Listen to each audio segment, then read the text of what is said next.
Good morning, Dog Nation. I'm Brandon Adams, and this is DawgNation Daily, the daily podcast for Georgia Bulldogs fans. It has already been a busy morning around Dog Nation, but the fun is just beginning.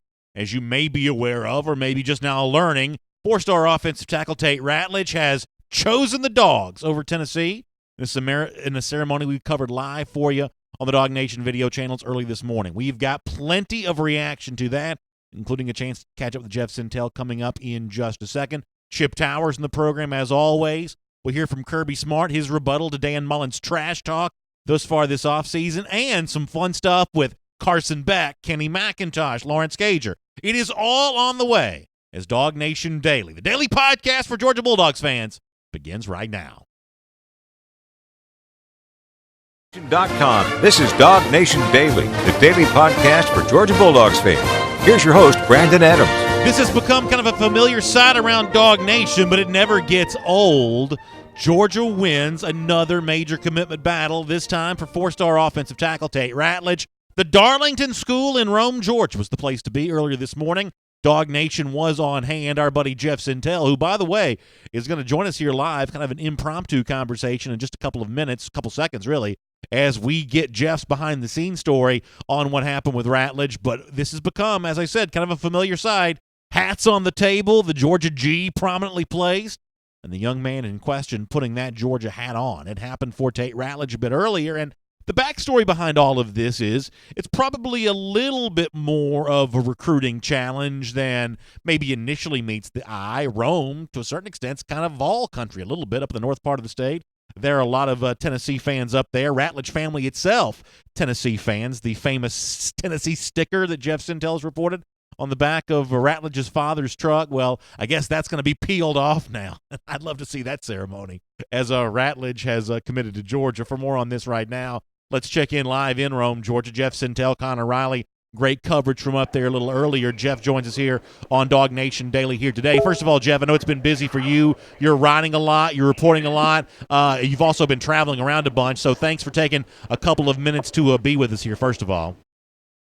Hey, guys. Yes, good morning, Dog Nation. It was a good day for Georgia, the 2020 class, and Sam Pittman again. It's kind of funny how I listened to your tease to our segment, Brandon, and well, that would be hard-hitting and in-depth coverage if we were able to go Facebook Live and stream the removal of the Power T, the Power T. And you know what I'm told, Brandon? I'm told this is some live, local, and late-breaking coverage here. I'm told that sucker's coming off today. They will have a deplating. It's funny, you roll up here to Darlington School today, and I saw his father in his father's truck, and I was like, wow, that is impressive, I guess, poise, but also patience, because he still was in character. He still had the Power T license plate on when he rolled up to Darlington School today, and the family has told me, among a lot of cool things that people will read about Tate on DawgNation.com, and probably today or tomorrow, one of the things that's going to happen is they will not have a T flag and a G flag flying over their house. They will not have house-divided plates. This is about Tate.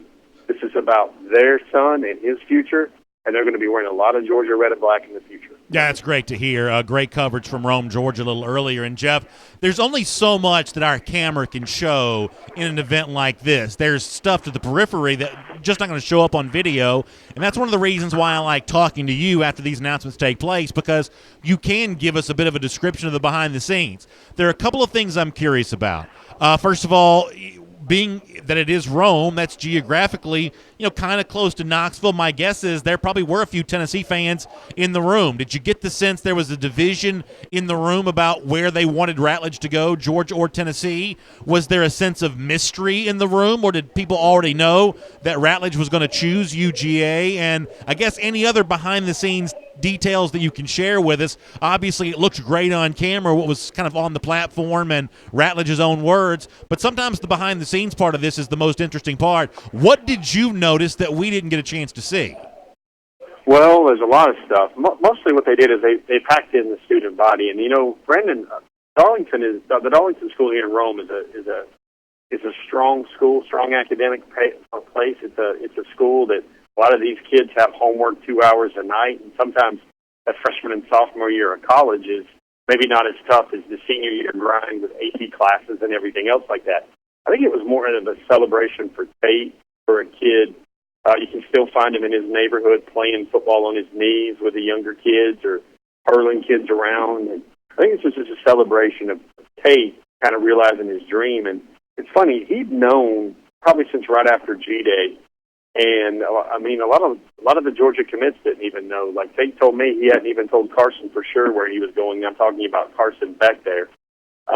So they found out via live stream like everybody else when the commitment edits and the tweets started dropping or whatever. But you know, the thing with Tate, and I've done hundreds of these, I guess, by now. And the thing that struck me is it happens every so once in a while that he was up at the podium, he was making his decision, and he had announced it to the world, and it was a little dusty up there for him. He was a little misty-eyed, just a little bit. His family, and I don't think that people realize all the trips that these guys go on, and all the maybes, or I think this is it, or what will my moment look like. And it was kind of like a graduation day for him as a football player from high school. In terms of, you know, he'd already settled on his next true north, I guess we might say here. But what happens is he just took a moment, and it just sunk in that he was realizing a lifelong dream to play college football. He was happy where he was going. There was no second guessing. But at the same time, he said that was a moment that will decide the rest of his life, and it was the biggest decision of his life. And he was quite happy with the one he made. Yeah, that's great to hear. It is a big day for that family, and we're certainly proud to have been able to share that with them on the DawgNation video channels a little earlier. And, Jeff, you know my perspective as a Georgia fan. I want Georgia to get the best players it can possibly get. However, with that said, I have to admit there's something kind of cool about the fact that Ratledge, who is the absolute prototypical-looking Sam Pittman offensive lineman, the fact that he is from the state of Georgia, I kind of like that. Now, listen, if Ratledge lived in Montana, I'd still like him as a player, but all things being equal, it's fun to keep those dogs at home, as it's been said on the recruiting trail before. I kind of like the fact that Ratledge hails from the Peach State. I guess that's kind of a nice thing for Georgia, becoming a slightly more rare thing, but I'll admit I like adding another in-state name to the 2020 fold. Well, yeah, Brandon, and you might not get a lot of these. You might want to dance the jig around your studio today after this one, because my internal documents, I got a spreadsheet on my laptop that has a lot of information about where I think the class is going to go, and maybe what I'm hearing where the class is going to go. And I don't know if there'll be more than like 5 or 6 or 7, maybe Georgia's homegrown Bulldogs in the class at all for 2020. I don't know if there'll be a lot more of these where Georgia might, sign another or get a commitment from another in-state prospect, at least in the 2020 class. So you look at the in-state commitments right now. Georgia's got Nazir Stackhouse. They got Jamil Burrows. They got Justin Robinson. They have Tate Ratledge now. And then they have a gentleman from Florida, Carson Beck. They have the 2 gentlemen from Texas. That's Jalen Kimber and Akiola Ogunbi. And that's how they get to 9. And, one of the things that went up in that DawgNation.com breaking commitment story on Tate Ratledge is Brandon, Georgia, with just 9 commitments now, is number 5 overall in the 24/7 Sports Composite rankings for 2020. And I think they got Tech and Buzz in that Model T in the rear view, or Model A in the rear view now, because they're coming up. And Georgia, this is a stat I think you will find especially delicious, Brandon, is everyone else in the top 5 has at least 14 commitments, and Georgia only has 9 public commitments at this time. Yeah, that's great to see. Jeff, last remaining seconds we have together, and I don't want to take too much of your time. You've been gracious to share it with us. I guess give us a little bit of a thumbnail about Ratledge as a player. I joked about this before. At 6'7", big, long arms, north of 300 pounds, if Sam Pittman drew a spec of what he wants his offensive lineman to look like, Ratledge certainly seems to fit the bill on that. For those watching on video, we're seeing some highlights of him working at some recent camps, but just give us a quick thumbnail on Ratledge as a player. Yeah, so he punts for his high school team. He's about 6'6", almost 6'7", about 310. Interesting factoids will be coming up on DawgNation, but he's adept enough to play both ways. He's already been invited out to the opening finals in Texas. He was the MVP alpha dog of the O-line, D-line testing sessions at the Atlanta Regional. Nation's number 39 overall prospect, nation's number 5 offensive tackle. That currently gives Georgia the nation's number 2 and number 5 offensive tackles in the class. The other one of those would be the offensive tackle out of Lithonia, Broderick Jones, to think about there. And Brandon, there's one little story. It's already up in the commitment story, but I know folks have jobs and they have to work. But this is a really good one. Two really good ones that kind of just show just why Sam Pittman is. But people throw out the phrase the GOAT, but I guess whoever the GOAT may bow to when it comes to recruiting offensive linemen, that's where I guess Sam Pittman makes his hay. But I was having a conversation with Tate probably a couple months ago, and he was talking about, we were walking across his high school field, and he was talking about the relationship he already had then. He had a conversation with Coach Pittman, which essentially was, how do I let a school know that I'm just not that into them, that I'm just not feeling them? How do I let them know that they don't have a chance? How do I do it in a classy way? And how do I let them know the right way to do it? And the first thing Pittman said, even though he is an ace recruiter in every right for Georgia, he's like, if I'm going to tell you this, you're not going to turn around and use this on me, are you? And Tate Ratledge laughed, and he said, no, Coach, that's not going to be for you. And then Coach Pittman told him, the best way to do it is to text him. You have to talk to the gentleman on the phone. You're going to have to make sure that you do most of the talking and you keep talking. Otherwise, they're going to try to wedge their way in there and try to say some things and try to get you off your block. But when you have a highly rated prospect already finding the counsel, the advice, the relationship to go to a recruiter to say, how do I let another school down the right way and still come off as a good person and as a good recruit to do it the right way? The Georgia coach helped him out with that, and just those conversations. And then, Brandon, I'm sure you're going to get at least 10 minutes of good airtime about this. But the tweet from Coach Pittman this morning, first of all, let me unlock all the Easter eggs there. First of all, Darlington, they're the Tigers. Their primary colors are purple and white and black and gray. Well, Sam Pittman was wearing a purple jacket during his yes sir speech today. He had Purple Rain playing in the background for Prince. He was shaking his pom-pom. And this is one of his longer yes sirs. I'd like to get our DawgNation staff to see what was one of the longer yes sirs from Sam Pittman during his commitment glee after moments. But that one, whoever does the ideas and helps Sam Pittman with this stuff, the inclusion of the purple jacket, the inclusion of the Purple Rain soundtrack to match his high school program, man, that's just pure gold. That is pure gold, Jeff. Thanks for bringing that to our attention. We appreciate your coverage at DawgNation.com. We'll look forward to reading a bunch from you on the Ratledge thing in Rome today. Also, for the folks who haven't had a chance to check this out, great stuff with Carson Beck over the weekend. Jeff, when you come back on the show tomorrow, no doubt in addition to the aftermath on Ratledge, we'll talk about your conversation with Beck. Great thing on the DawgNation video channel. We just appreciate you being a part of this with us here today. All right, guys, Brandon, that's going to satisfy your appetite for Monday, I think, right? That's right. The commitment grocery shopping has been done for today, DawgNation. Yeah, I'll give you 9 seconds before somebody now says who's next, but you know how that goes, Jeff. Thanks for your time. Yes, sir. Good stuff there from Jeff Sintel, DawgNation Daily, the daily podcast for Georgia Bulldogs fans. Live on video, 10 a.m., DawgNation Facebook, YouTube, Twitter, Radio Noon, Athens Sports Radio 960 The Ref, and as a podcast wherever you find them, including the world-famous DawgNation.com. We are glad to have you with us. It is Chip Towers' Monday Staple coming up in just a couple of moments. Jeff was a little bit of a free bonus for you today on the heels of Tate Ratledge. So it's Chip here coming up in just a moment. Let me also remind you, though, as you're making plans for your summer, make sure you include DawgNation Days of Summer as a part of that. If you're watching on video over my shoulder, we got the DawgNation Days of Summer reminder. We think it's going to be a blast. It begins on Thursday, June 13th at Callaway Resort and Gardens. And by the way, rooms are filling up, so please go to DawgNation.com. You can find your link in there to the big event at Callaway, including how you can register for your chance to win a VIP stay as a part of that. Now, understand something.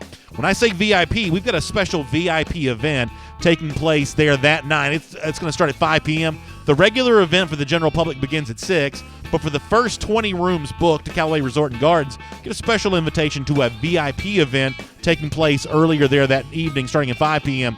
So go register to be a part of that, and then if you win the stay, you can, we'll comp your trip or whatever else, but don't miss out on your chance to book and be a part of the VIP event. By the way, I've got big announcement coming up about how DawgNation Days of Summer are getting even bigger on June 13th at Callaway Resort and Gardens, and there are limited opportunities to join us for some golf there. So listen, just go to DawgNation.com. All the information's there for that. This is going to be so much fun. It's relaxed, loose. We're not going to be too serious. We're going to talk some football, have a good time, working our suntans, and just have a, generally speaking, really, really good time. So I hope you'll join us for DawgNation Days of Summer. Before I get Chip Towers here, coming up in just a moment, let me go back to last week.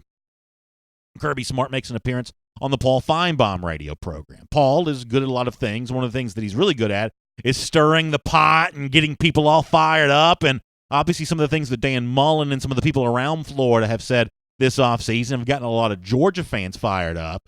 But someone who's not going to join in the fray on this, not going to do what I do, which is fan the flames of Gator hating every single day, Kirby Smart has no intentions of doing that. Here's what he told Paul Feinbaum. I just don't know that there's a lot that we control by the words we say. Football so much to me is played between the lines and the physicality of the people that play it. And we're going to play a brand of football at Georgia that's physical and tough, and we don't really want to talk to the opponent. If I go out doing that as a coach, how do I look to my players? So it's not something that I enjoy doing or want to do. I just kind of work real hard and grind and go play the game and make the best team win.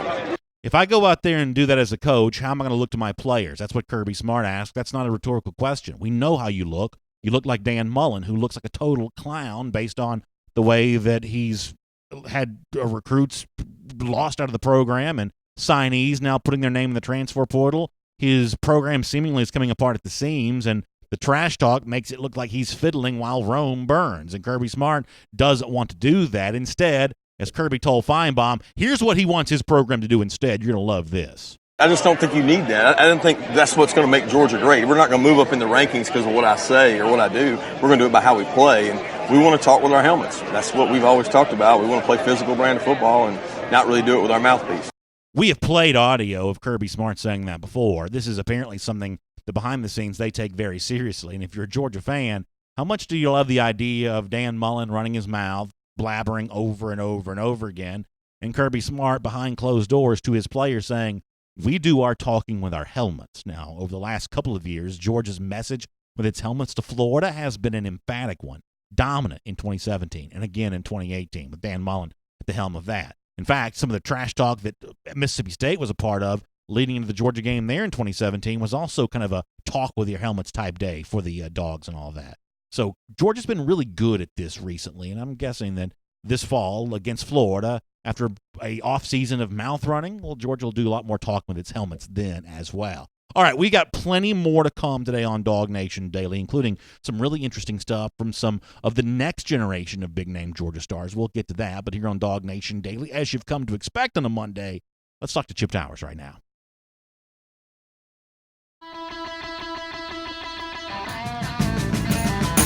From Athens and across the SEC or wherever the recruiting trail may lead, here's a DawgNation.com insider. A little late getting to Chip Towers today, and I apologize for that, but Chip's good enough to join us here on DawgNation Daily as always. And Chip, I guess before we get into all the stuff I want to talk to you about, let's take a moment here on the news of the day. A moment ago, Georgia getting a 4-star offensive line commitment. A very impressive young man, Tate Ratledge from out of Rome, Georgia. And this is another recruiting win for Sam Pittman. And, you know, Chip, you cover Pittman and have now for a number of years. Hard to overstate his impact on the Georgia program. Obviously, recruiting, we can count the wins.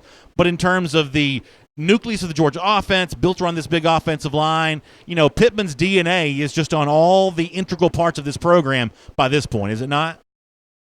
Yeah, it really is, B.A. It's incredible what Sam Pittman has done during his time at Georgia. And I think back to a time, you remember in Kirby's first season, Georgia opened against North Carolina, and I had the good fortune that spring, but before the 2016 season, of going up to Chapel Hill, North Carolina, and visiting North Carolina. And I tell you that to tell you this: when I was up there, their SID by the name of Kevin Best was telling me about Sam Pittman. Now, I knew who Sam Pittman was. He was one of, if not the very first hire of Kirby Smart, one of the first hires in December of 2015 when he brought him on. But I didn't know all that is Sam Pittman. And so when I was up there at the University of North Carolina, they are still talking about Sam Pittman's presence at that university. And a lot of people probably don't even realize, but he put together an offensive line, and he was only there 4 years, I think. at the University of North Carolina that at the end of it, 6, not 5, 6 of the offensive linemen ended up on NFL rosters after his final year at North Carolina. So anyway, the point of that is this goes way back. This is not new. I do think he's taken it to a new level at Georgia. You know, we all live to see that yes sir tweet, and and that one came out today at the end of Tate Ratledge's announcement this morning, and just really incredible work. I'm actually sitting here. I have a list in front of me. I've kind of been reviewing his recruiting since he's been at Georgia, and it's pretty incredible, as you would expect. We had a commenter in our video show a little earlier. We were on live for Tate Ratledge's decision that brought up kind of a good point. He kind of jokingly called Ratledge a part of the Great Wall 2.0, and this really is true, Chip, if you think about it. Look at Georgia's starting offensive line for this year. You have 2 2016 signees as the guards in Solomon Kinley and Ben Cleveland. They'll both be eligible to go to the draft after this season. There's a chance that Georgia loses both of its starting offensive tackles. A chance that it doesn't, but Andrew Thomas is certainly thought to be a first-round pick.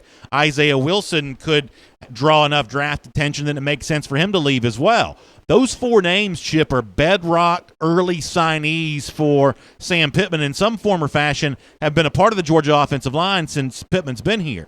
But if they're all gone moving into 2020, it is going to be a new collection of names, kind of that next generation of starters along the offensive line. And I think that's kind of interesting as not only Kirby Smart moves into the next phase of his development as a head coach, but for a guy like Pittman, who has been, as we said before, kind of the focal point of the success that Georgia's been able to have, that he's about to do it with a new crop of offensive line names, at least in some form or fashion, starting in 2020. I think that's kind of an interesting subplot to all of this.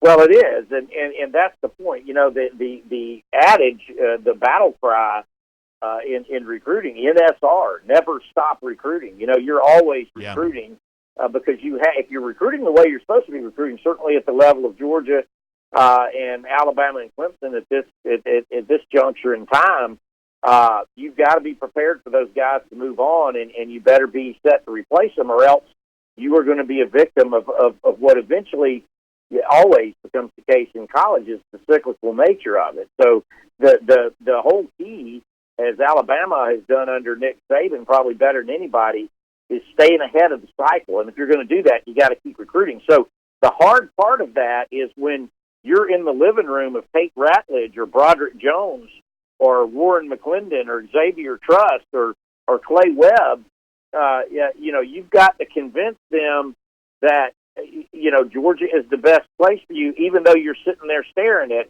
Isaiah Wilson, Andrew Thomas, Solomon Kinley, all those guys who are going to line up for Georgia this year. And it's not a lie, but it's about convincing. Everybody wants to play right away. We live in a microwave society, and the general the general belief on a 5-star recruit is they're supposed to come in and have an immediate impact regardless of that position. That's probably harder at offensive line than it is at every position. And, there's no question you can just look at the recruiting rankings and see that Sam Pittman has taken it to a different level. But it hasn't always been, the 5-stars. People forget that, Solomon Kinley was a 3-star. I think Ben Cleveland got some 5-star mentions, but he was a 4-star by the 24/7 aggregate, so blending those personalities, convincing them that the greater good is more important than instant gratification. That is the real skill and the gift of Sam Pittman. What he does in those living rooms, and I've spoken to a lot of parents over the years, is really incredible. And at the end of the day, he's just himself, but he's able to communicate those things and kind of keep the chemistry, where it needs to be to keep all these big people and big personalities happy. Let me change the subject for a moment. I played some audio before you joined us of Kirby Smart on the Paul Feinbaum show from last week, and I guess in the ranking of surprises, the fact that Kirby doesn't take the bait, what's come out of Florida this offseason, some of that from Dan Mullen, admittedly not all of it from Mullen. A lot of talk from the Gators this offseason. They think they're back, and obviously a lot of Georgia fans, as you know, have been rubbed wrong by this. The fact that Kirby Smart's not taking the bait on this and saying that his team's going to do its talking with its helmets. I would imagine this probably ranks among the least surprising things that you've covered thus far this offseason, Chip. Is that fair to say? Yeah, that is fair to say. I mean, that's what I was going to say. I was going to say, is anybody surprised with that response? I mean, that's one where he can just turn to that certain page, and pull out the perforated page there and say, here, read this. We're going to do our talk with our helmets. And, I mean, I don't get quite as twisted up as everybody else does about kind of what Dan Mullen is saying and what he's doing. But, look, this is the read. Everybody knows I'm a little bit older school, and that's the issue with trash talking and bulletin board is, that stuff can blow back on you pretty fast in this day and age. I mean, there's nowhere to hide from those kind of things. And look, here's, they got a real serious situation going on down there in Gainesville right now. There's a major DEFCON 5 or DEFCON 1, I forget which way it goes. That, Me too. Damage control is going on down there because there's a possibility of really losing control of this recruiting class. And the fact of the matter is, whatever Dan Mullen, I think Dan Mullen's a good coach. I think what he did at Mississippi State was impressive. What he does in Florida is a different thing. But at the end of the day, you're only as good as the players that you can bring in, and that's the same thing at Tennessee too. And what's happening? This is like Matt Bowling on a track, right? The track signing. You got a lot of ground to make up, and that dude ain't slowing down. And Georgia's not slowing down either, as we see evidence in the past couple of weeks with these commitments. A lot of Florida people were making a big deal about them being ranked ahead of Georgia there for a while, or Tech being ranked ahead of Georgia for a while in 2020. But it's a long way around that track, and Georgia's got some big-time sprinters out there on it right now. And so that's, Florida's got some problems, and Georgia's rolling pretty good. But you're not going to hear any trash talking coming out of this then. And hey, that's one of the advantages of being where Georgia is at this place in time. You don't have to talk to trash. Yeah. You're setting the pace and let everybody else do what they need to do to try to catch up. Well, I know you wrote about this the other day, and I know that my lack of objectivity when it comes to the Gators makes people sometimes skeptical of what I say about this, but I just think, Chip, it's objectively true that if you look at recruiting, right now Tennessee is a bigger threat to Georgia than Florida is. For as much chatter as comes out of Gainesville, it's Tennessee that's actually won with a few players, both transfers and high school signees that Georgia would have liked to have had.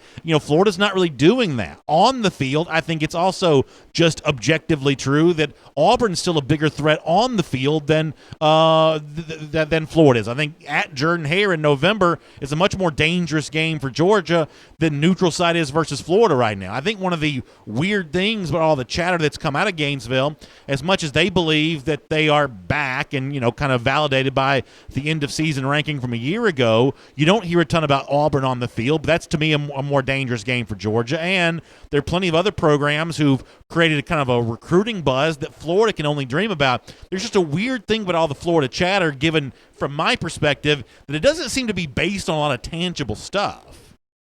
Yeah, there's a Florida thing that's out there all the time, Brandon, and people don't like to talk about it, but Florida got more out of that 10-3 season than is truly justified. Because I mean, you got to think about Florida last year. You look at their 10-3. They get whacked by Kentucky at home. They lost to Georgia big, lose big to Missouri. All those games are in Benzel Griffin Stadium. That just tells you there's some fundamental issues. And there's a lot of people, they certainly won the Chick-fil-A Peach Bowl and won it decidedly 41-15 over Michigan. But the reality of it, that was a struggling football team all year long. And where I say there's always been a little bit of a northeastern sort of bias. Florida carry, and it's justified from the standpoint that they did what they did in the early 2000s and in the 1990s under Steve Spurrier. They just get a lot of weight out of a very media-centric northeastern United States of America, and that's where ESPN is housed. They've always carried just an incredible amount of clout with ESPN for whatever reason, and that's where a lot of these narratives are set. Let's be honest about it. So that's what I think happened last season. I mean, Florida State was just horrible last year. They barely eked out a win over South Carolina in Gainesville, 35-31. I mean, I just think it was kind of some smoke and mirror stuff. Now, that said, nobody stays static, and I think Felipe Franks definitely got remarkably better under Dan Mullen. I think Dan Mullen's good with quarterbacks, in particular in that system he runs. But fundamentally, they're still the Gators. And whether Tennessee or Florida are the bigger concern in the East, I'm not really willing to stick my neck out on that one right now.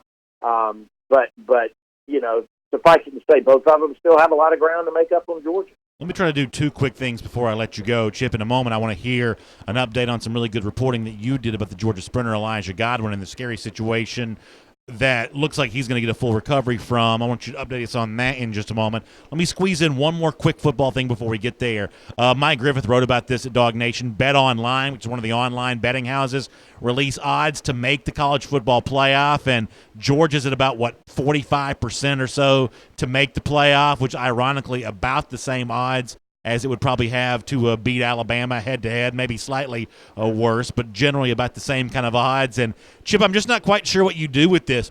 For literally about 125 teams in the country, almost 50% chance of making the college football playoff would be a really good thing. And yet for Georgia, whose two next-door neighbors, Alabama and Clemson, have slightly better odds, I'm not quite so sure DawgNation takes this as good news. I'm not sure what to do with that information, but that's kind of the situation that Georgia's in right now, isn't it? Well, it is, and this is where Georgia is. They've gotten to that point, and quite frankly, people don't like to hear, but this is the same point that Mark Richt had gotten Georgia. So the key is busting through at this point forward, and it's hard. It's not easy. If you look, it's kind of interesting. If you draw a straight line across the map, just about you can go Tuscaloosa, Athens, and Clemson, and it's kind of amazing with the kind of the college football power equator is running right through there right now in college football. And hey, it's just a fact. If Georgia's going to do what they're going to do, they got to get through Alabama, and that's where this whole conversation about Florida sort of makes you chuckle. Georgia honestly is not thinking about Florida right now when it comes to what they're trying to overcome and the challenges they're trying to. It's all firmly fixed on Alabama because nothing they want they can get to without going through that group, and and maybe Clemson to a lesser extent. So when it comes to the betting houses, man, they're trying to entice you to put that money down, and I imagine a lot of Georgia people seeing that, probably ran to their local bookie or called out to Las Vegas or flew out there, or when they get out there, they're going to go to one of those windows and put their money where their mouth is. Because I think 50-50 is where we are kind of with Georgia right now. There's nothing exact about this stuff. There's nothing exact about the last two games with Alabama. Those could have gone either way. Could be argued Georgia should have won them. That's where Georgia is right now. But until they fall on the right side of that, they're not going to be able to realize their dreams and aspirations. At the risk of keeping you too long, I did want to get an update on some reporting you had done earlier this week. We all know the scary situation involving the Georgia sprinter Elijah Godwin. The javelin goes through him. It's amazing thing that Godwin's going to survive this, and yet it seems like he is. A full recovery is expected. You spent some time with him in the hospital. How did you find his spirits on the heels of what was something that got national attention because of the oddity of the story? But the closer you get to it, I imagine the scarier it becomes. How did you find your conversation with Godwin? Well, I wish I could have shared, and maybe I should have in some way, shape, or form, the recording or video or something of, but he didn't want to be on camera of Elijah Godwin. But just what an unbelievable attitude this kid has. I mean, just really upbeat. He comes from a Christian family. And so, he feels like, he's got a strong testimony now, and I think few of us could argue with that. When you just take a couple of facts and think about them for a second. So this javelin penetrated him, according to the police report, at a depth of 5 to 6 inches below the left shoulder blade. Now let's all just take our finger and put it back there on our back shoulder blade and think about what all's in there, okay? What all you got in there. Now, it punctured his left lung. This was an extremely serious situation, but he was so upbeat, number one, about that. Probably not enough has been said, Brandon, at this point, about the response of Georgia's trainers. And, they have people on the scene at every practice, every workout. I apologize because the name of the trainer escapes me that was, first on the scene there. But just to have you think about it now, our first reaction, all of us, if something gets stuck in you, is to pull it out. Yeah. And they had the wherewithal not to do that. They left it in him.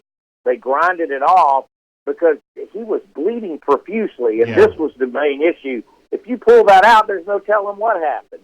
So just a freak happenstance. I need to get back together with Greg McGarity. They're going to talk about some policy procedures to make sure that this is a situation that doesn't get repeated in any way, shape, or form. If you just Google it up now, javelin accidents, discus, all those kind of things, they're very, very common in the track and field industry. Common's the wrong way to put it, but it's happened a lot over the years. But just the fact that Elijah Godwin is alive and well, today, I haven't checked to see if he's been discharged. I imagine he has. The thought at the time was he was going to be discharged pretty soon from Piedmont Athens Regional Hospital. But a terrible, terrible tragedy was avoided, and he's a happy-go-lucky man today, as he was before this accident. Chip, incredible reporting. We appreciate your time on DawgNation Daily. Look forward to reading a bunch from you at DawgNation.com this week. Thanks for being with us, and we'll hopefully catch up with you again soon. Yeah, great job this morning, by the way, on all the recruiting news. Thank you, Chip. Appreciate that. Let's take a look around the rest of the league. This is SEC Through. Really great stuff there from Chip Towers. And a couple of things that Chip said kind of gets me thinking. I think one of the things that Chip says about Florida is absolutely right. And I think it is a really interesting contrast between the two programs. And this is one of those things where obviously I'm a Gator hater, but this isn't necessarily wrong or right, good or bad. It's just kind of a thing. When Kirby Smart says, we're not going to trash talk, we're going to do our talking with our helmets, who does that sound like? To me, that sounds an awful lot like Vince Dooley. Now, I'm not telling you that Kirby Smart says that because of Vince Dooley. After all, Kirby played for Jim Donnan. He's not a former Dooley player. But there is a program DNA, I believe. There is inheritable characteristics that are passed down in a program from generation after generation after generation. You can't quite prove that. You can't quite put your finger on it. But it's just true, right? I mean, Kirby Smart says what he says, and somehow, some way, that just kind of feels like the way that Georgia goes about his business. And for a lot of people, that's the right way to do business, but it may not be the only way, but it does happen to be the way that Georgia goes about its business. You contrast that with Florida, and Chip was talking about this before, about the way that Florida likes to be involved in the media, big talk. He talked about the influence, of kind of some of the big city northeastern media down on Florida. I think the Chip may have a little bit of a point to make there. But a lot of this kind of stuff goes back to Florida's legendary coach, Steve Spurrier. Steve Spurrier was a loud, brash, trash-talking type of guy, taking shots at his rivals. Now, when you were on the receiving end of that, that seemed like the wrong thing to do, and obviously Georgia fans, loved putting Spurrier in his place in 2015 at the end of his career at South Carolina. But it's not necessarily wrong, what Spurrier did to build up the brand of Florida. After all, there wasn't much of a Florida brand before he got there. That's just kind of the Florida DNA. So in a lot of ways, Mullen is doing at Florida what the Florida coach is seemingly supposed to do. Kirby Smart's doing at Georgia what the Georgia coach is seemingly supposed to do, and we shall see which brand gets the best of the other come later on this season. I think I have an idea about who's going to come out on top on that. The one doing the talking with the helmets may be ultimately the one that ends up having the most success there. Before we do the rest of our SEC through, let me also remind you about our friends from Kroger. We're getting close to graduation season, and a lot of you are beginning your planning on that. Now, some of you, it's like a kindergartner or high school graduate or college graduate or medical school graduate or kind of anything in between. Whatever you're thinking about, Kroger's got all you need to celebrate for your graduation party. How about a sandwich catering bundle? Now, it includes assorted sandwiches, fresh fruit, party platters, choice of cup, cakes, or cake, and it's just $80. Now, that going to serve like 20 to 24 people. So that's a lot of food for your party you're going to have, and $80 is a great bargain on that. You got 2 ways to order. You go to Kroger.com and get it all set up, or just go to the local Kroger right there near you and talk to one of the deli associates in there, and they'll get you rocking, rolling, and ready to go on that. All right, as a part of our SEC through, I talked to Chip before about the fact that BetOnline has Georgia. It's playoff odds. I'm going to read this from Saturday Down South because they did a pretty good job of kind of chronicling all of this. They've got Georgia, and one thing I like about playoff bets is you can bet yes, you can bet no. So Georgia's plus 110 to make the playoff, minus 140 to miss it. As I said before, those are incredible odds. Those are the kinds of odds that almost nobody could dream of. The next closest odds is plus 300 for yes. So Georgia's got a huge favorability rating compared to almost everybody in college football for playoff odds, and yet they find themselves behind Alabama and Clemson right now, which is exactly where they ended the 2018 season. Listen, this is what it comes down to, and every Georgia fan knows this. In a fair fight, and right now both Alabama and Clemson would be fair fights, in a fair fight, likely kind of about 50-50 chance, Georgia's just got to win those games, and it's not going to be easy. This year's Georgia-Alabama game in December, assuming it gets played, I believe that it will, won't be any easier than last year's was or any easier than the 2017 National Championship game was. They are all games which Georgia has been very close. There's no guarantee that just because Georgia's been close, it's going to get over the hump, but there's also no guarantee that it won't. It just comes down to a big set of games. By the way, the other teams, if you're curious about who's still in here, Alabama more likely to make the playoff than not. Clemson more likely to make the playoff than not. They essentially have the same odds. Then it's Michigan. It's Notre Dame. Notre Dame is plus 300 to make the playoff, about a 24% chance. Georgia can change those odds in Athens in a hurry come September. Then Ohio State, Oklahoma, and Texas, according to BetOnline. Those are your major college football favorites for the college football playoff, and it's kind of nice to see Georgia's position on that. The envy of most of college football, and yet still looking up at the 2 teams they've been looking up on for a while. Hopefully that'll change in the 2019 season. All right, coming up in just a moment. We had actually a very busy weekend on the DawgNation video channels. In addition to the great Tate Ratledge coverage we gave you today from Rome, how about Jeff Sentell in Jacksonville, a chance to talk to Carson Beck, Mike Griffith down in South Florida, caught up with Lawrence Cager, caught up with Kenny McIntosh. I'm going to give you updates on all of those guys here coming up in just a moment. Before that, though, quick reminder about my friends at Engineered Solutions of Georgia. You know, this is the time of year that a lot of you are kind of, it's been cold, right? So you're out of the house now and you're looking around the house, and sometimes you see weird stuff. Crack in the foundation, wet spot in the basement. Listen, you don't want to let that fester too long. You want to get that taken care of, and you want to trust an expert to help you. How about a group that has a full-time engineer on staff? Engineered Solutions of Georgia certainly has one of those. They are the trusted experts when it comes to wet basements or cracked foundations or anything like that, so please give them a call at 678-ESOG-NOW. That's 678-ESOG-NOW, and one of their expert technicians will get your house back the way that it needs to be and take care of those foundation or water issues. All right. So here on DawgNation Daily, as promised, let me let you hear, first of all, from Carson Beck. Now, let me set this up. Jeff had a long conversation with Beck. Over the course of the week, my guess is we'll probably end up talking a lot about what Beck had to say. Good reporting from Jeff Sentell on this. Many of you had your chance to ask your question to Carson Beck as part of that video on Friday. But in particular, as a way of maybe enticing you to go check out the full video, I thought that Beck said something pretty interesting about his time at G-Day, how much he enjoyed himself and what he thought of the way other recruits were also enjoying themselves. This is good from the UGA quarterback commit. Here's Carson Beck. But it was super fun, and especially just getting to know all those guys and kind of start building bonds and friendships, especially with the guys that aren't committed already. I mean, even with the guys that already are committed. But it was a lot of fun, and I got a few things in my mind, but I'm not going to spoil them. But we got some stuff coming. So I think it's interesting from Beck, partially because with Mikhail Sherman's commitment last week, I think, and listen, I think for time of memoriam, we're going to make comparisons to the 2017 class because it was Kirby's first big class at Georgia. And the archetypes that were established with that class were always looking for other guys to follow in those footsteps in future classes. Richard LeCount, for instance, on the defensive side of the ball, was a clear leader for that 2017 class. Big personality, magnetic.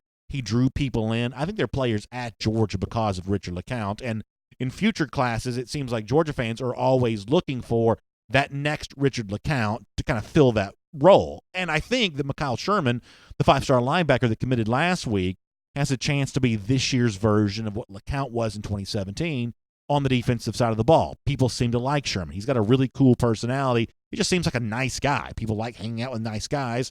Sherman kind of seems like one. So he's got that on lock on the defensive side. However, you've also got to have the offensive version of that. And it's always easier when a quarterback does that. Jake Fromm did that for the class of 2017. He did it well. I know Justin Fields' time at Georgia was short-lived, but Fields was a little bit of a Pied Piper for you in the 2018 class as well.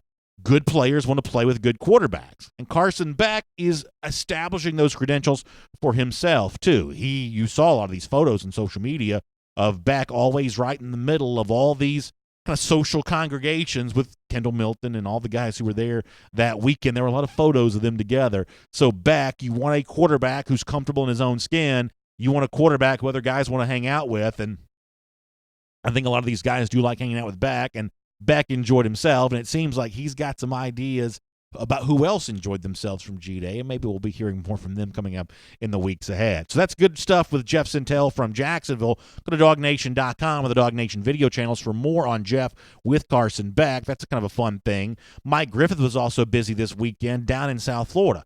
One of the guys he had a chance to catch up with is the incoming freshman running back, Kenny McIntosh, who's going to arrive at Georgia this summer, but just because he's not on campus yet, don't let that make you think that he's not working hard to get ready to be a Bulldog. In fact, here's a brief snippet of what he told Mike Griffith about that. But we've been training in the heat since 11 to 1. The cardio, getting it right every day. I've trained with Perform. They've been training me since I've been a sophomore in high school. They push me. They know my strengths, my weaknesses, what I need to work on. And, so I think I'm going to be ready for college.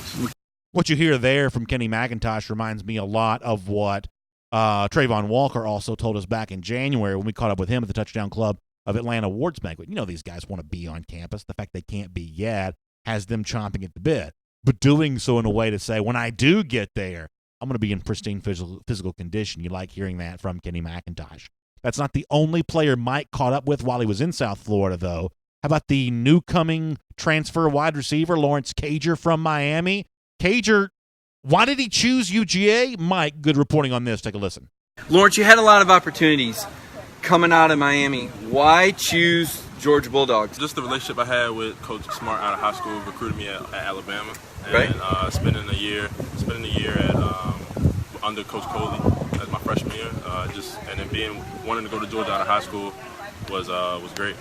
Yeah, I got to say, I think that's great stuff, and it's kind of a proud thing for me to go to those DawgNation video channels and see This Morning live in Rome with Tate Ratledge, in Jacksonville on Friday with Carson Beck, down in South Florida with Lawrence Cager and Kenny McIntosh. Don't mean to toot the DawgNation horn too much, but listen, DawgNation got the entire South covered here over the course of the weekend. So do me a favor, go to the DawgNation video channels, watch all those videos. I know that Mike and Chip both be writing a bunch about what they had going on there, and I'm guessing here on DawgNation Daily in the days ahead, we will also unpack much of what they had to say. Let me take a quick moment to congratulate the Diamond Dogs. Series win at Auburn over the weekend. Weather was an issue. You end up having to play the doubleheader on Saturday. Georgia dropped the first one there, but came back and got the series win in the finale. So good stuff with UGA as it positions itself for the postseason. Congrats to the Diamond Dogs on that. Also, we talked a little Florida earlier around here. We're Gator haters. We believe all Georgia fans should be. And 926 days, that's how long it's been since Florida's beaten Georgia. It's our Gator Hater Updater. We'll see you tomorrow on DawgNation Daily. And on video, great stuff as a part of the program here today. We appreciate you being with us. Great job by Michael Carvel as well, who you don't get to see on the other side of the glass, but who's kind of running both ends of the show today on his own. So I appreciate that from him. I'll also quickly remind you that R.S. Andrews brings the R.S. Andrews cool down to you. Air, heating, plumbing, electric. R.S. Andrews really our utility player here at DawgNation. All those jobs, we think R.S. Andrews does them really well. When they show up, they're going to show up on time. They're going to be trained and ready to go. You're going to feel good about letting them in your house. And the work they do is going to be for the price promised, no real surprises. So simply trust the ones the DawgNation trusts at rsandrews.com. All right, I will say this. I got to be quick with the comments today because I got to get the radio show ready. So we're not going to go super long on the questions and comments here today, and I apologize for that. we'll do a longer thing on this coming up on Tuesday. We'll do a more extended deal, but I got some business I got to take care of pretty quick here. So let me launch through this, and we'll get as many of these as we can. Ro Hawkins says, BA, who do you think is the next to join the 2020 class? When this was asked last week, the two names that came up were Mikhail Sherman, although admittedly I didn't know it was going to be as quick as it did. And we also talked about Tate Ratledge because we had his announcement on the schedule. Now, obviously, the one we have on schedule right now, who has included Georgia among his finalists, is Justin Rogers. At this point in time, my guess is the 5-star prospect from out of Michigan does not choose UGA. So one way or another, I don't believe it'll be Rogers, even though Rogers got a commitment, or I should say an official visit coming up to Georgia on May 17th. I don't quite believe he's going to be the next one to join.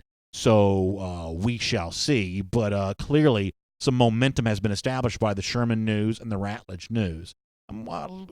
Let's crowdsource this one a bit. Who else do people think the next one is? I don't think it's going to be a Milton as of now. I think he's going to wait for a while. I don't think it's going to be a Ringo. I think he's going to wait for a while. I think there's a chance. I think Jeff Sintel's told us that Rick Gilbert could be a summer decision, especially if he feels good about the way the tight ends are going to be used at Georgia. He wants to see more of that. Maybe G-Day gave him enough on that. Maybe his one-on-one conversations with Todd Hartley have given him enough on that. No guarantee that when Gilbert goes, he will choose UGA, but he may be one of those next names in line here this summer, right? Yeah, John Arena saying Gilbert as well with his fingers crossed. That could be something to see. Alton McGurk says if Rick Gilbert does commit, then this class is going to start falling into place. And, yeah, that is probably true. It's going to be that's going to be a big addition. And as Jeff Sintel's explained to us, when you think about Gilbert, don't just think about him as a tight end name. Think about him as also filling a bit of a void for Georgia, the receiver position. Just because of how athletic he is, he ends up feeling a little bit like a receiver as a part of this class for Georgia, which is kind of an important thing to think about. Santiago Diarn checking in, always nice to see. Tim Carter says, go Dogs. That's good to see. Mike Mazzell talking about, I believe he's talking about Gilbert saying we could use him big time. Yeah, that would be nice. That would be certainly pretty impressive. Let me pop over to YouTube here for a moment. And if you're just joining us for our comments, we are going to be a little quick today with those just because I got some business to take care of. I got to get the radio show and stuff ready to go today, so I'm going to be hopping out pretty quick. Scott Harris has a really interesting point. This is actually a pretty good point. He says the week we play Notre Dame, Clemson plays Charlotte, and Alabama plays Southern Mississippi, or Southern Miss, I guess they call themselves. He says I think we can jump both of them after the win. Boy, Scott, I hope you're right. I hope that you're right about that, because we've talked before about just how crucial it's going to be the number one seed in this year's college football playoff. For a school like Georgia to be in Atlanta, I think is critical. You want to play that Peach Bowl game. I just think when you look at the possibility of winning the national championship by going to Atlanta and then playing the national championship game in New Orleans, I think that's an easier path, much easier than having to go out to Arizona to play that game. But the question becomes for Alabama and Clemson, who are going to have more preseason cachet than Georgia does, at what point does Georgia make that jump? Now, hopefully if Georgia beats Alabama in the SEC championship, that's enough to do that in December. But as the commenter mentioned, watch that particular weekend. Georgia getting a high-profile win over Notre Dame. I believe they will get it.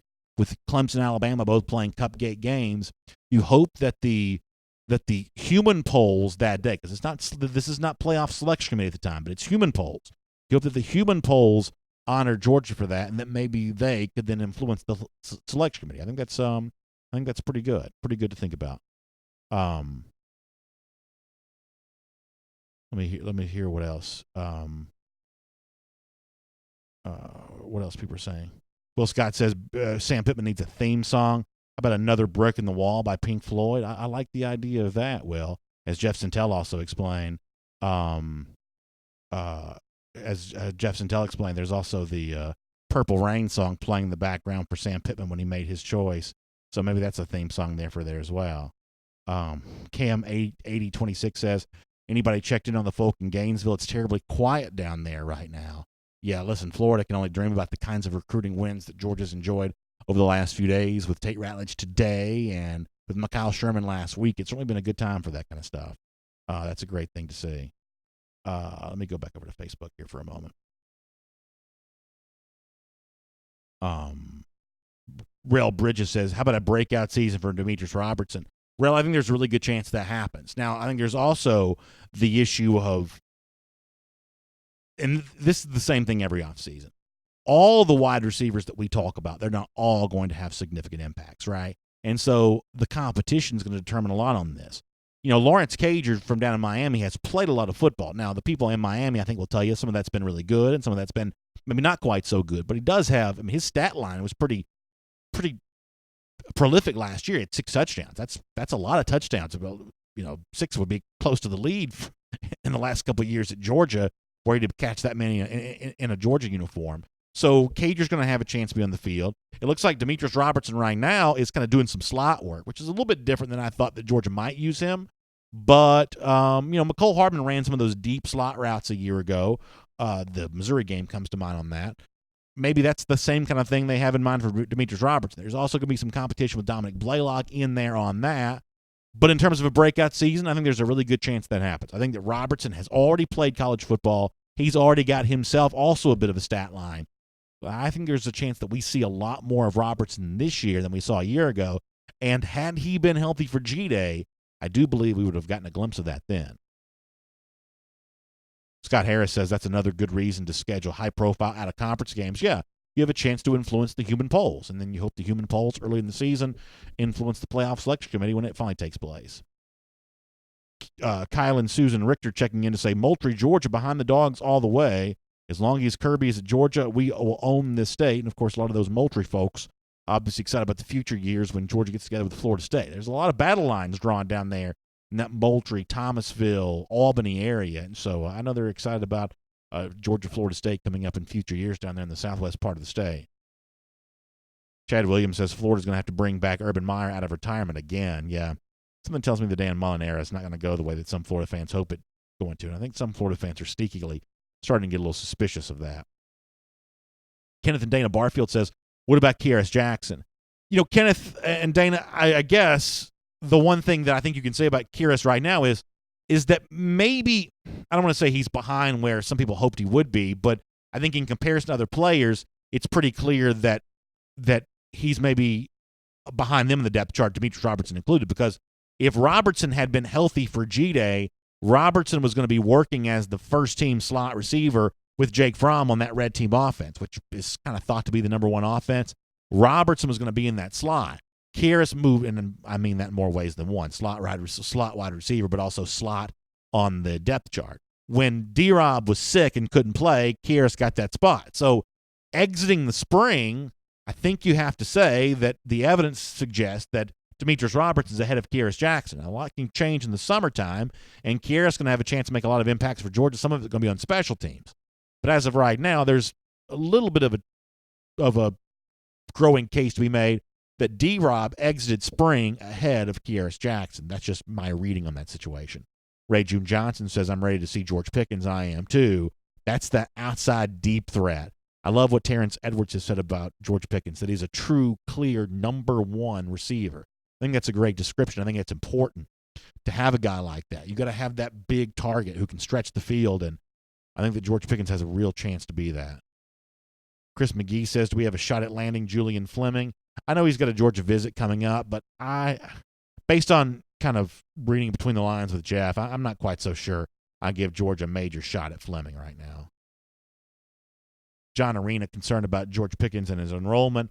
At this point in time, I don't have anything new to tell you on that other than I haven't heard from anybody in a while who thinks there's any reason to be worried about that. My guess is when it comes to this, there'll be no announcement at all. That that video that Georgia always does when the guys show up on campus, my guess is that Pickens is going to pop up in that video, and that's just going to be it.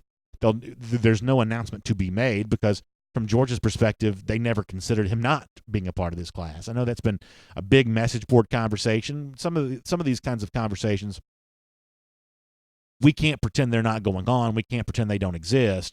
And obviously, I'm going to acknowledge what some people have been concerned about when it comes to Pickens. But as of late, I haven't heard anyone say that's still seriously a concern.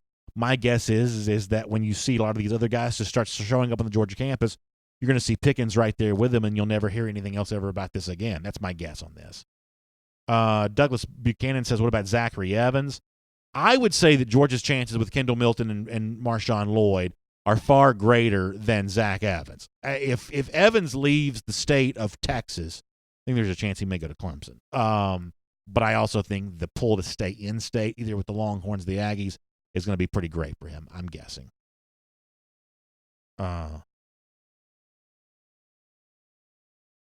Chad Cole says the difference between Florida and Georgia, when Florida is good, we win titles. When Georgia's good, they choke. So I guess a Florida fan checking in on this. The problem with the whole when Florida's good, we win titles thing is as much as Florida fans like to mock Georgia for how long it's been since Georgia won a national championship, we are now more than a decade removed from Florida's last real success. So Florida fans starting to corner the market on living the past a little bit here too. Memphis Dog says dogs love to choke the Gators, and coming up this November, my guess is they'll do that again.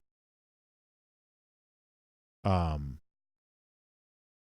Sol Lemonson on the subject of those receivers says Pickens, D-Rob, Blaylock with the side of Cager, we will be fine. I like that description. You've also, Pine Sol, it's good to see Pine Sol on the comment section today. You think you've also got to add into that discussion, J.J. Holloman, one way or another, is going to get his. Tyler Simmons is a veteran, been around for a while, got great speed. He's not going to give up playing time without a fight. So we have a pretty interesting competition for playing time that's going to be going on with these young guys. I think that you definitely think that Dominic Blaylock is going to be inserted and be a part of this thing. Kirby Smart's talked about him too much for that not to be the case. No guarantee of how good he'll be, but the circumstantial evidence suggests that Dominic Blaylock is going to be a big part of this. And Lawrence Cager, as I said before, this is a guy that's put up stats in a college uniform. Now, his play at Miami wasn't always perfect. No one will say that it was, but the fact that he's been around also kind of matters to me. So wide receiver is a position that Kirby Smart has said that he has some concerns about. But when you think about the potential options that could emerge this summer, that group's going to be a ton of fun to watch. And Pine Sol says, how could I forget about J.J. Holloman? Yeah, I just think that Holloman's the closest to a sure thing that group has. It does not, though, mean that Holloman's definitely going to be the best receiver. But he is certainly you can kind of pencil in kind of a baseline level of production for Holloman in a way that you probably can't for the other receivers. But the chances of someone exceeding Holloman's productivity for Georgia this year, that could happen. It could. For sure. Crow King 123 says the defensive line's future is what worries me. And, Crow, I get where you're coming from on that. If we are sitting here in January talking about a season for Georgia that feels a little bit too much like the one a year ago did, I believe the defensive line is going to come up in that discussion. That for all the talk about wreaking havoc and getting more sacks and tackles for loss, that Georgia just didn't do enough to lock down its run game.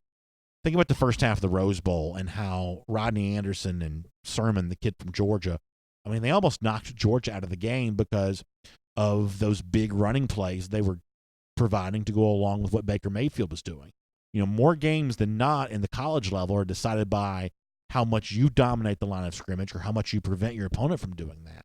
And so Georgia's got to be good with limited personnel and stopping the run. And by limited personnel, I mean you got to be in nickel coverage for the majority of most of these games, extra defensive back in the game. That means that you got to have beefy linebacker and a beefy defensive lineman who, without a lot of extra help, can step in and stop the run for you, or convince opposing offenses not to try to run the ball, because that's what LSU did to Georgia. LSU stopped Georgia's running game by convincing Georgia not to call running plays. And Georgia can have personnel that can do that too, as long as your best run-stopping linebacker, Monty Rice, is a big part of this, and Jordan Davis is a big part of this, and somebody that joins Davis to kind of provide some of that beef.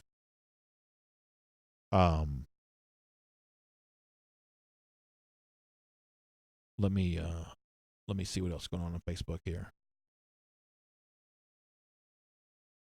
And by the way, we got to get off the air here in a second.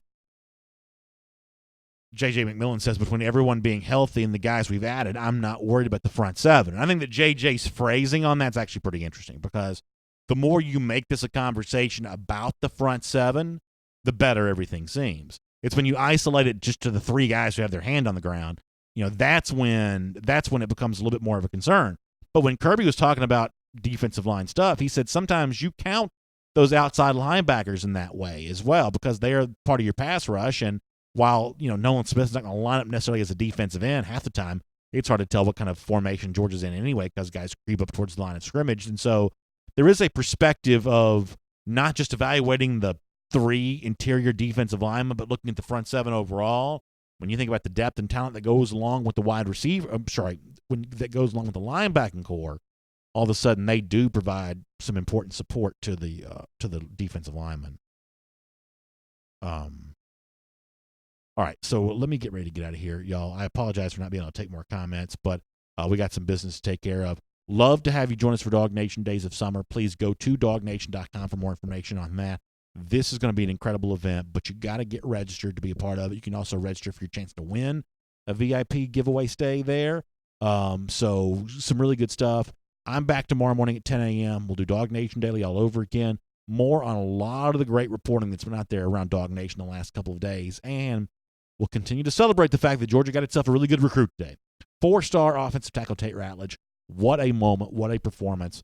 Sam Pittman adds another one. Go to DawgNation.com. You can read all about it, and we'll be back here to talk about it again tomorrow. Huge thanks to R.S. Andrews for bringing the R.S. Andrews Cool Down to you. Air, heating, plumbing, electric. You can check them out online at rsandrews.com. Whether it's an air conditioning or a water heater that needs to be fixed or one that just needs to be replaced, they'll take good care of you. rsandrews.com. We'll have more comments tomorrow. We'll have a fun show starting at 10 a.m. Hope to see you there as DawgNation Daily returns.